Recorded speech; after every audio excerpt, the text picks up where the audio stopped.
Seja muito bem-vindo ao canal Deus é o Caminho e a Verdade. Prepare o coração, porque a história de hoje revela o poder de confiar em Deus. Houve um tempo de paz, um tempo em que o povo caminhava seguro, acreditando que nada poderia abalar a terra que Deus havia prometido. Mas a paz nunca dura para sempre. Aos poucos, o som distante da guerra começou a ecoar. O chão tremia sob os passos do inimigo e o medo se espalhava como sombra ao entardecer.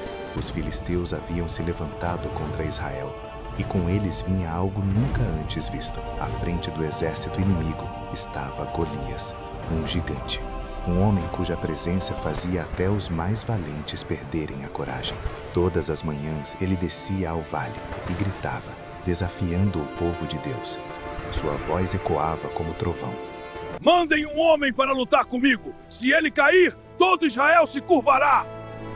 E diante daquele gigante, ninguém se movia, nem mesmo o rei Saul. O coração do rei estava dividido entre a fé que um dia teve e o medo que agora o dominava. Enquanto isso, longe do campo de batalha, um jovem pastor cuidava de ovelhas. Seu nome era Davi, o mais novo dos filhos de Jessé. Pequeno aos olhos dos homens, mas grande no coração. Nos campos silenciosos, Davi tocava sua harpa e cantava ao Senhor. Ele não era guerreiro, não usava armadura, não conhecia estratégias de guerra, mas conhecia a presença de Deus. Já havia enfrentado leões e ursos para proteger o que lhe foi confiado, não com sua própria força, mas com fé. Quando seus irmãos partiram para a guerra, Davi ficou para trás. Seu lugar parecia ser apenas entre as ovelhas, até que um dia seu pai o chamou e pediu que levasse alimento aos irmãos no acampamento. Davi obedeceu. Sem saber, aquele simples ato o conduziria ao centro do propósito de Deus. Ao chegar ao vale, Davi ouviu o grito do gigante, viu os armados tremendo de medo, viu o exército de Israel paralisado. E então,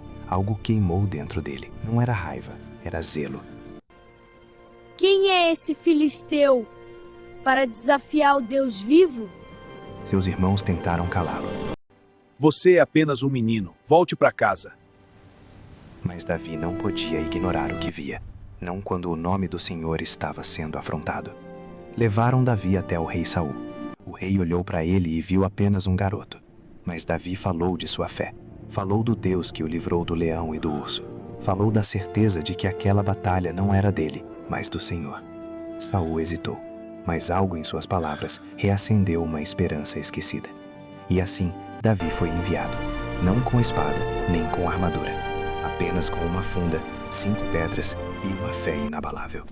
Quando Davi entrou no vale, Golias riu, zombou, ameaçou. Mas Davi não se intimidou. Ele olhou para o gigante e declarou: Você vem contra mim com espada e lança, mas eu vou contra você em nome do Senhor dos Exércitos, o Deus de Israel. Naquele momento, não era um menino diante de um gigante. Era a fé enfrentando o medo. Era a confiança em Deus confrontando a arrogância humana. Davi correu, girou a funda, e uma única pedra foi suficiente. Golias caiu. O gigante foi derrotado. O impossível aconteceu diante de todos. O vale que antes era dominado pelo medo, agora testemunhava a vitória de Deus. Israel avançou, o inimigo fugiu, e o nome do Senhor foi exaltado. Assim terminou a história de Golias, mas a história de Davi estava apenas começando. Porque Deus não vê como o homem olha a aparência, mas o Senhor vê o coração. E quando alguém confia totalmente nele, não existe gigante que permaneça de pé. Que essa história nos lembre hoje, não importa o tamanho da luta, nem quão grande seja o desafio. Se Deus é o caminho e a verdade, a vitória nunca depende da força dos nossos braços, mas da fé que carregamos no coração.